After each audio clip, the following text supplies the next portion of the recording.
Lahir pada 10 April 1870 di Ulyanovsk, Rusia. Negarawan Rusia itu bernama Vladimir Lenin, salah satu tokoh yang sangat berpengaruh dalam sejarah dunia.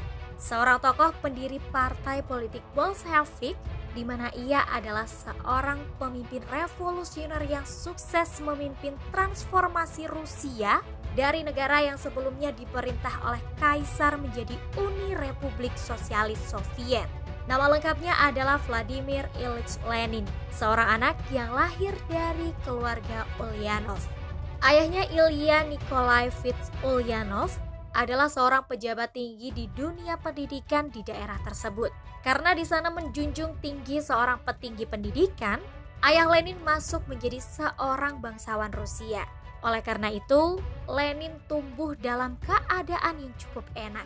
Meskipun di masa kecilnya terbilang enak, tapi masa dewasanya dialah yang akan berjuang sebagai aktor revolusi untuk kelas bawah.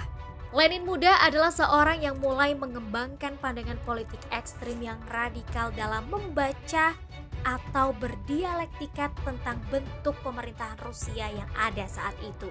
Pada tahun 1893, Lenin pindah ke Petersburg, Rusia. Mulai dari saat itu, ia sudah memantapkan diri menjadi seorang Marxis atau pengagum jurnalis Jerman Karl Marx, yang mana Marx dan rekannya Engels telah diamini menjadi sumber inspirasi revolusi kelas sosial, yakni perjuangan kaum proletar. Pada 1893, Lenin tidak ingin kalah revolusioner sebagai seorang Marxis. Ia menulis makalah dan artikel yang kontroversial dan mencoba mengorganisir para pekerja Petersburg untuk melakukan perjuangan kesejahteraan dan pembebasan buruh. Pada tahun 1897, Lenin ditangkap. Setelah bebas, Lenin tidak berhenti. Ia tetap kekeh dengan ide dan perjuangan revolusinya, yakni untuk mengubah Rusia menjadi republik yang demokratis. 1 bulan sebelum penggulingan Kaisar Rusia di musim dingin 1917 yang menandai awal revolusi Rusia, Lenin datang sebagai seorang revolusioner setelah selama Perang Dunia I ia tinggal di Swiss. Lenin pun akhirnya menjadi pemimpin Rusia dan mendapati gejolak politik yang cukup rumit, mulai dari nasionalisasi hingga perang saudara pada 1918 sampai 1921.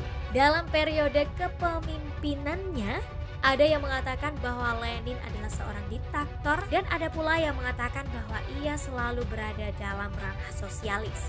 Pada tanggal 26 Mei 1922, Lenin menderita stroke serius. Ia kemudian pindah ke rumah sebuah negara di Gorky, Rusia, dekat Moskow, di mana dia akhirnya meninggal pada 21 Januari 1924 di wilayah tersebut.